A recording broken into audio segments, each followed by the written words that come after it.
If you want to learn more about effective management, head over to madsingers.com and sign up for my free management training. Welcome to the Mad Singers Management Podcast from madsingers.com, where entrepreneurs and business managers learn and share. If you like the show, don't forget to leave a review. Hello, and welcome to this episode of the Mad Singers Management Podcast. Today, I'm joined by Amar Ghose. Welcome to the show, Amar. Thanks for having me. I'm excited to be here.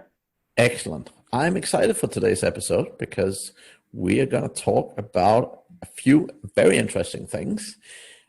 A lot about team dynamics. I'm really excited to hear about that. And also, you've recently acquired a SaaS business, which is also super interesting. But before we kick off, Amar, would you mind giving the audience a little bit of an introduction to who you are? Yeah, absolutely.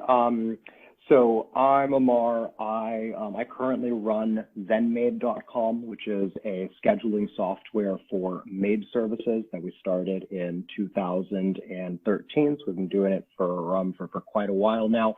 My co-founder left that a couple of years ago, so I'm like the solo founder on it. But we've got a team of about 20 people distributed remotely, and I've been traveling the world doing the nomad thing since 2015.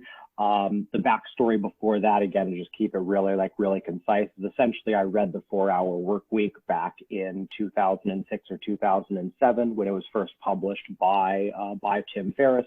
That planted the seed of just, making money from anywhere in the world and being able to travel and live that sort of lifestyle. And I spent, I think, the following 9 years, just failing my way through project after project. And so in 2013 is when we started Zenmaid. And that was after many years of failure and face plants and everything. So I think that's pretty much me in a nutshell. I grew up in California, in Silicon Valley.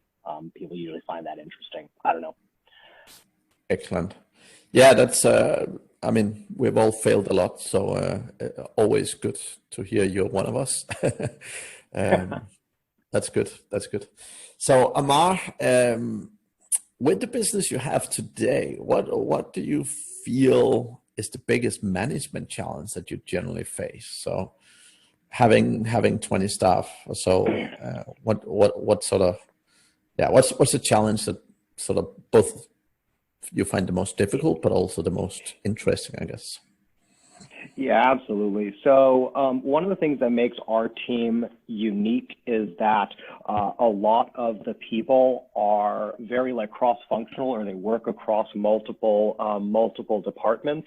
And so, for example, we work with maid services, and we've gone out of our way to hire actual maid service owners to work on the non-technical side of the company, right? And so we'll have a maid service owner that maybe works on support for us that will then come in and be doing QA testing for our tech team to make sure that new features aren't going to break when they're released to the actual customer base and stuff.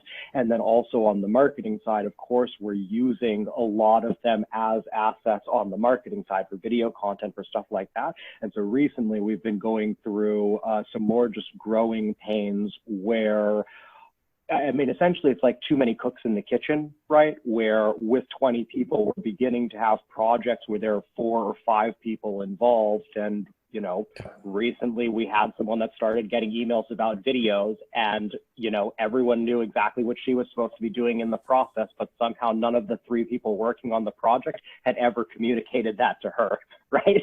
And so she starts getting all these emails. All 3 people know what's happening, but she doesn't know what's happening. And so that's probably the biggest challenge, because I've been seeing that happen more and more. And honestly, it's draining a lot of my mental resources when we're starting new things now, for me having to run through and sort of figure out where these things can go wrong and where we might drop the ball at no one's fault, but ultimately at my fault, right?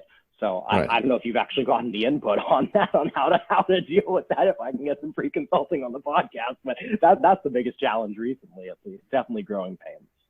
Yeah, and I think it's about building frameworks, right? Because you, a lot of the time particularly when you have bigger companies, right? You often end up in these situations where you have project with multiple people, and one of the key things for me is, like, even in more consistent teams, it's always making very clear who owns what, because I think particularly with projects, you very often see that you have many people who, some take a lot of initiative, some doesn't take a lot, and they're better at executing and so on. So people generally work on projects with different strength. And I think that's often what tend to cause some of those things. And also because you're trying to do a lot of things in a short period of time and so on. But really making clear what each person is responsible for, so that you also know, if there is a problem, or if a problem comes up, who to actually address it with. Right? Because I totally get what you're saying when you say, oh, it's no one's fault, it's my fault. But really, you should have someone responsible for each of the areas, right? Who knows and understand that they're responsible for it. But obviously, with newer project, it can be a little bit difficult. But that's generally the way I would personally go around it, right? Yeah, definitely, right. Definitely. And what we've run into is just that. Is just that oftentimes we put someone in charge, but then they're essentially having to manage up. And I think that's where the problems are really coming in. It's that they're in charge of the project, but they're having to go to me or to someone else on the team who's on the exec team for certain things within the project. So, yeah. Right. Yeah, and that's always interesting. That's always a lot of fun, and it's good development as well. Yeah, definitely. How many layers do you have in your company now? Like how many layers of management is there? So there's about 4 or 5 people that essentially report to me directly, and then most of them are working directly with like their teams, like under them. In a couple of cases, there's one more layer, but yeah, that's it right now. Excellent. Okay, that sounds good. Trying to keep it like that as long as possible. I think that's definitely, when we start getting that third layer across the board, that's when we're going to have a whole new set of management problems, which honestly I'm very much looking forward to. Right, those are going to be great problems to have.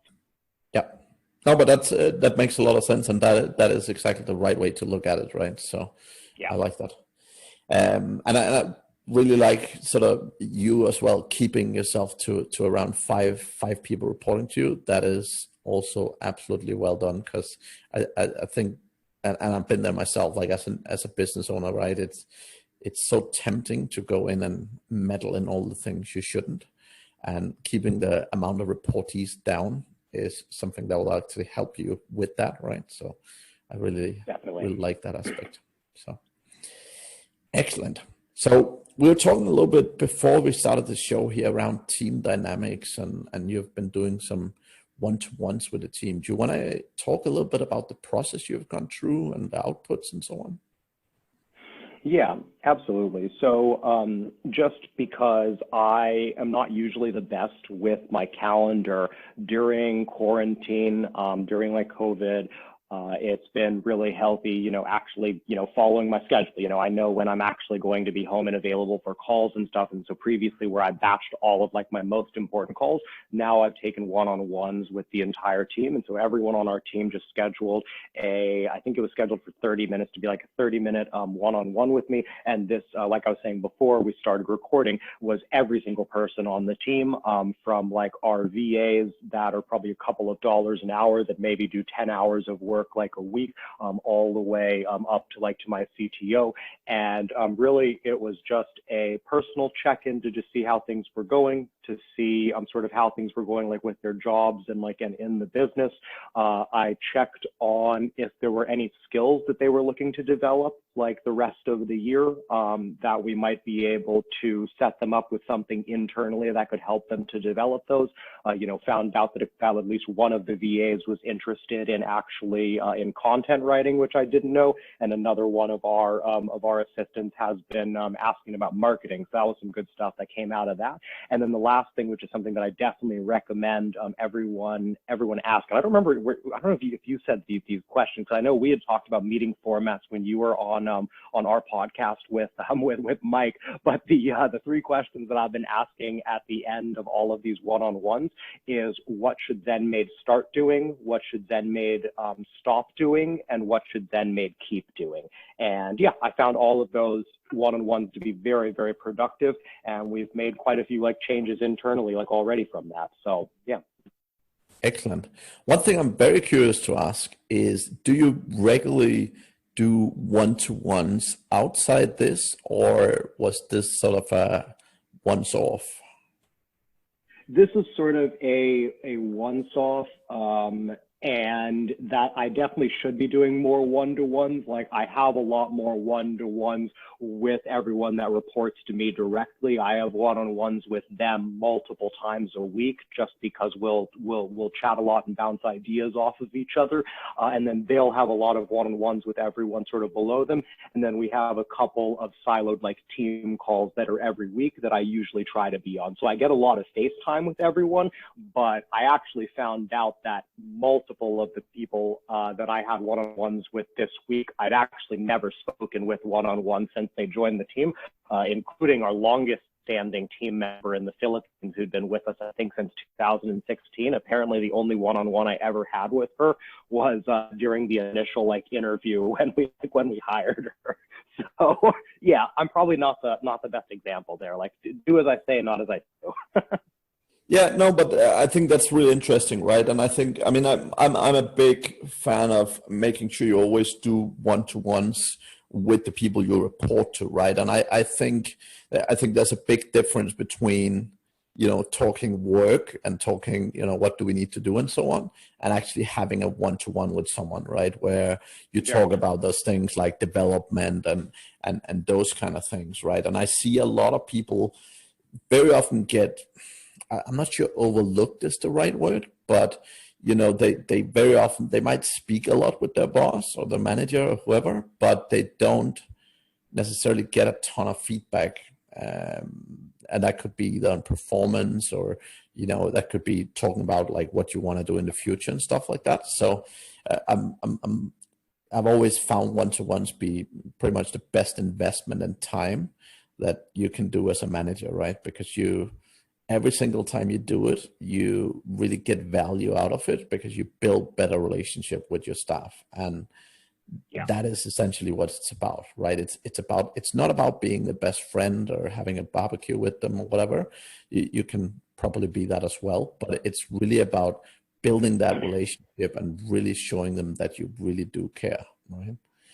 Yeah, absolutely. You also get the best employees that way. I think that's something that's also very underrated, is that I look for that quality when I'm hiring new team members, because I want someone that's going to develop, and I want someone that's going to value that development. I actually rate that as probably the highest thing in terms of hiring someone. Maybe on the technical side, there's some other considerations, but yeah, my team has grown so much. Every team member that's been with us, for longer than a year, you can just see how they've changed and how they've grown into new positions and roles, and how they've grown as human beings. And that's one of our team's favorite things about being part of our company, that I'm genuinely not concerned if our competitor was to come in and double someone's salary. I still think it'd be a hard decision for our team to jump ship, right? And we've seen that happen once or twice, and it wasn't a fun decision for them. Yeah. No, that's good. That's good. We talked a little bit about the fact that you also acquired a SaaS business. So I'm very interested, not just about the business itself, but also the whole sort of decision-making process around it and so on. So what made you go out and do some shopping? Yeah, so this is the first time that I'll actually be chatting about this, because we only closed this deal, I think, in late June, I think. So we're recording this pretty soon after that. So I just bought burnchurn.io, which is essentially a exit flow tool for a software or a membership site, that when someone clicks on the cancel button in your software, if you've ever seen If you've ever seen, those exit flows where it asks, why you're actually like leaving, and then you go through an exit, it's essentially that, but a bit more specialized. So it has the ability to like offer a discount to keep them on board, or a call with the team or blah, blah, blah. Yeah, you guys can learn more about that like at the actual site. But essentially what sort of triggered this is, it's kind of funny. So we were actually using a competitor of theirs at Zenmaid that I found this little tool. I was like, oh, cool. Like I can design like an exit flow and get us better feedback, lower like the churn rate without involving like the developer. So we actually, subscribed for this other tool, and we've had that in place for probably a year and a half, like 2 years now. And they just haven't made any improvements. They don't really do any marketing. And so I actually reached out to them and asked them if they were interested in selling the company, just because I thought it was a cool little tool. I thought that more of like my SaaS friends should actually be using it. And I'd referred them a couple of like customers. They quoted me a price that was, let's just say, wasn't a fair valuation based on on their recurring revenue. And so I just turned around and reached out to all of their competitors, and one of their competitors came back and said, yeah, like we're interested in letting this go. We're not actively working on it. And yeah, that's Burn Churn. They've got like a nice brand and everything. And I think it took about 14 days from me reaching out to the guy on Twitter to us like closing that. So pretty quick deal. It's my first one. Very excited. Excellent. And what's your goal? Is it basically to be part of your existing company, or did you buy it as a sort of a separate company, or what's the goal? I bought it as a separate company because that's not related to maid services at all. So yeah, I bought it as a separate company with my own money. And yeah, I've been working on my personal brand a little bit and stuff, but I've never really taken it seriously. I've never taken my content writing seriously. And I just looked at this, I saw like a fair price, and I was like, hey, at the very least, if it gets me writing a little bit more about what's working on the marketing side for me and stuff, it'll probably be, a long-term like benefit or whatever. So, I think even if it fails horribly, it'll still help me a lot. Yeah. That's very interesting. That's very interesting. And is it the first time you've considered buying a business as well? Yeah, I think so. I mean, I've had it in my head for a long time that I'd wanted to buy another business. I think I'd figured out probably 2 or 3 years ago that it was unlikely that I was going to start another business after Zenmaid, and that even if I had like an idea for something, I would probably try to buy in a little bit like ahead. But yeah, what's funny is that I think I've been in credit card debt for probably 14 or 15 years now. I'm an American. It's what we do, right? And so I was literally within 14 days of paying off my credit card bills for like the first time of like completely paying them off for like 14 or 15 years. And, instead I saw that I had the money in my account, and I decided to go buy a software company instead. And now I'm right back in debt. So excellent. Or something. Yeah, or something, yeah. Hopefully it turns out to be a good decision. So yeah. It only sets me back like a month or two, so it's really not a big deal. I feel like it's a pretty low risk play, to be honest, but I do think it's got a lot of potential. Yeah, interesting. Right. So from a management standpoint, Amar, so you've gone from I guess 0 to about 20 people. What's been the biggest challenges for you getting to where you are now throughout that process?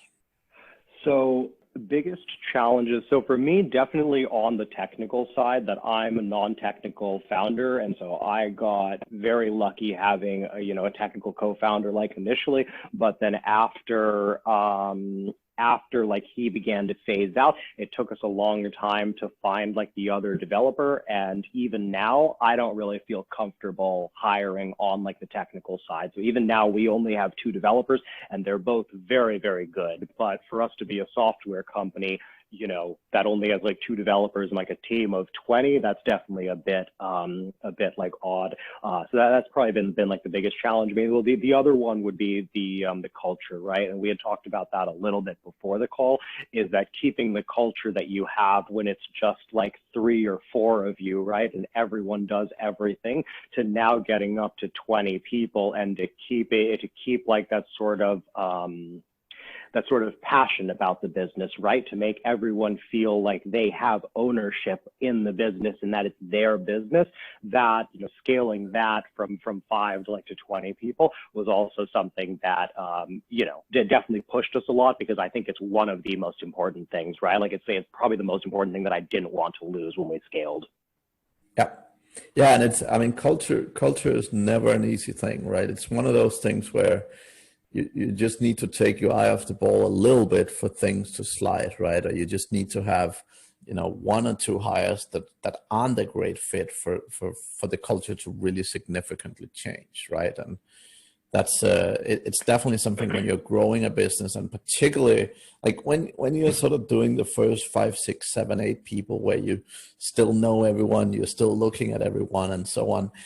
It's a little bit easier to control, and it's a little bit easier to change if you do get a wrong hire in. But after that standpoint, it becomes a lot harder, because, as you said, like you haven't even spoken with some of the people yourself who joined you years ago, right?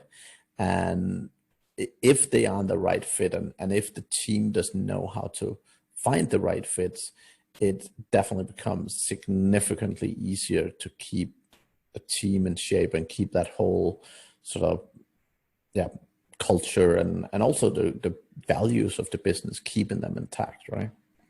Yeah, absolutely. Interesting. So what's the most sort of satisfying thing from your point to be able to manage a team and grow a team like you have? Like what have you enjoyed the most about the process? So, I mean, it's still just very surreal to me to just think back to 2013 when we started, right? And to where we've come now, where just the number of times that the team comes to me with something, or something goes live on social media and I've never seen it before, to me is just, it's just a magical feeling, right?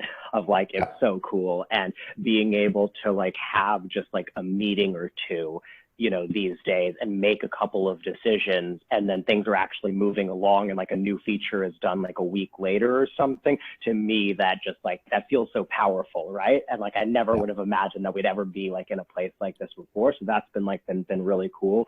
And then the other thing that I think that I've found recently that I've really enjoyed is like the entire concept of managing up. That's something that really changed how things worked for us, like in the team. Was that at some point we realized that with me being sort of like the visionary and not really the operator, that like I'm not the one to really like micromanage, or to be focused on like the details and like in a lot of like of things. And so we sort of shifted things around to now, when team members are working with me, they do a lot of like that stuff where they're actually coming to me more like sort of with the solutions and taking ownership of a lot more tasks. And it's more like them staying on top of me to make sure that we're getting like the projects done.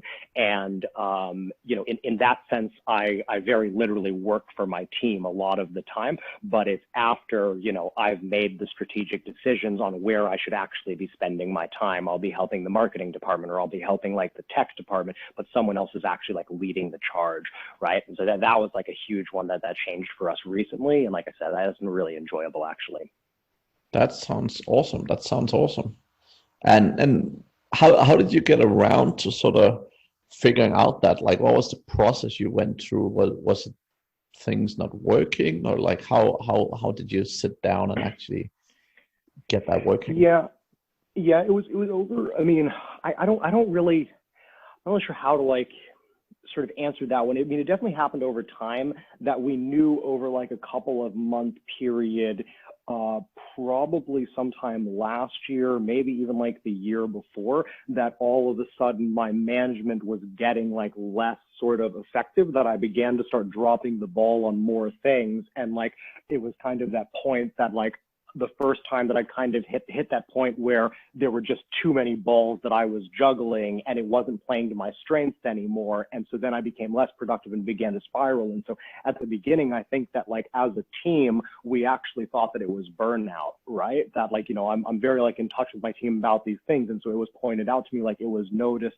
in like sort of like an opening, like sort of like fashion, right? And so like I talked to the team about it. Initially, we thought that it was like burnout. And I think it was Chris, who's my COO. At some point, I think that he actually read an article in, I'm pretty sure it was the Harvard Business Review, that was on managing up. And he came to us and was like, hey, why don't we try this for like a project or two with Amar? He's like, I think that like this will work a lot better. And then over time, we've gotten to the point now where pretty much every department, if they need me, they'll work with me like that way. And I think Chris has actually gone as far as to like do like an entire documentation on like working with me and like what my strengths are and like where messages need to go and all of this. I think the team's actually like documented like all of that stuff so that new employees know exactly how to like work with me and everything. Super interesting. So yeah, I guess you have an integrator in the team then. Your COO, is that the person who's generally making things happen for the business and so on? On the non-technical side, so he's everything like sales, support, and like operations, and then technical is handled by our CTO, and then I'm effectively the CMO that I work with like with the marketing team like directly, because that's kind of my strength and passion. So we essentially have it split in like into three things, but yeah, he's the one where if we go, okay, this is working, Chris comes in and documents it and turns it into like a long-term system for us, puts it in Notion or Slide or whatever it might be. So he's definitely the integrator on the team. Right. Okay. Yeah, that sounds like a great system. And I mean, I'm huge on personalities and getting to know your strengths and weaknesses, and you know where you contribute the most. And I love it every time I hear stories about how people figure out, you know, how to really work with themselves better. Because I think fundamentally so many people assume they have certain limitation and certain strength, and they're like, oh, well, that's who I am. I can't do that any better. But you know, sometimes there is really things you can do to get more out of yourself, right? Yeah. When I figured that out, that was just massive, right? It's so easy to see why when I was working day jobs before that I just wasn't as productive as I am now, like as an entrepreneur. And it really does have a lot to do with like playing to your strengths in a lot of different ways. Yeah. Interesting. Well, that's super interesting, Amar. I think from a business perspective, where do you sort of see your business going over the next couple of years? Like, what's your goals and where do you want to be?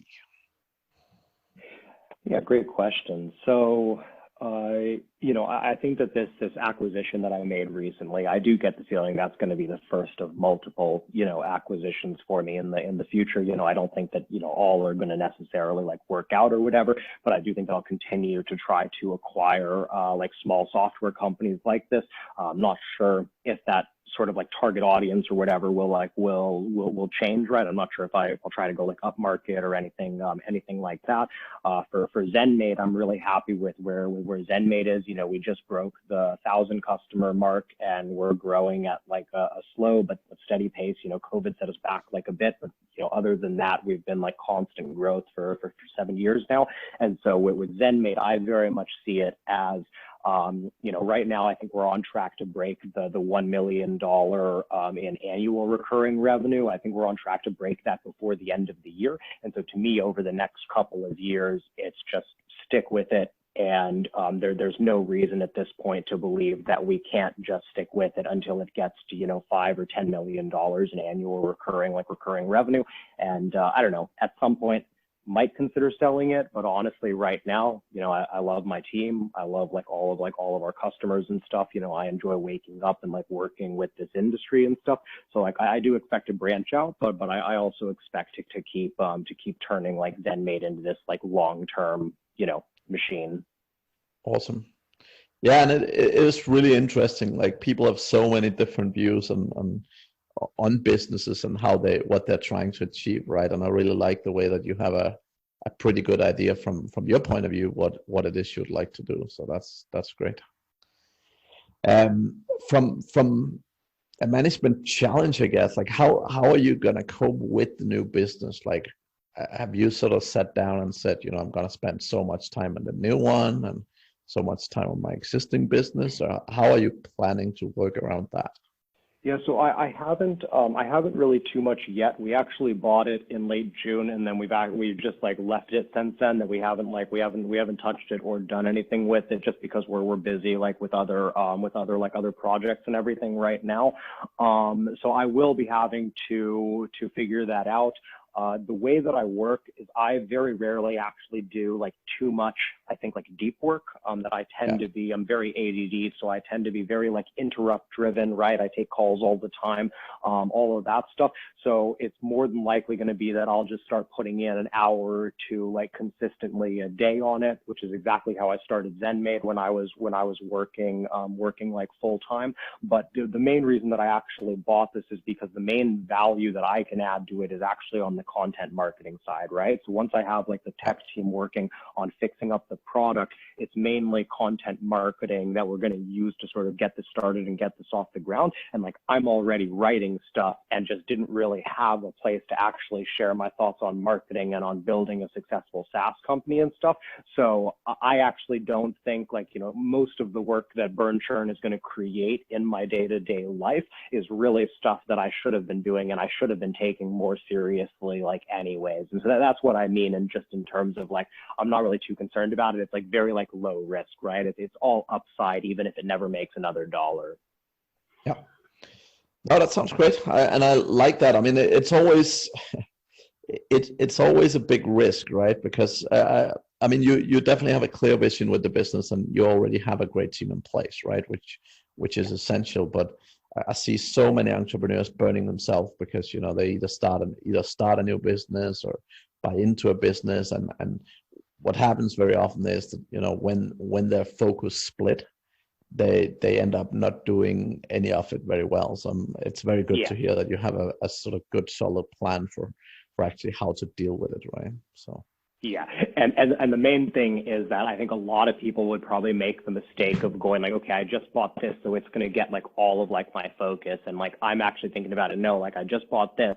100% of my focus is still on Zenmaid, and then as my attention opens up, I'll begin to give this more and more time. That the big thing is just I'm not impatient with this new software that I just bought. That we have time, right? And it doesn't matter if we sprint it right now or if we do things slowly over the next couple of months. But, if you look at a 10-year horizon, that time is just not going to be important. It's more important that we do it right and that we don't take our eyes off the prize at Zenmaid at the same time.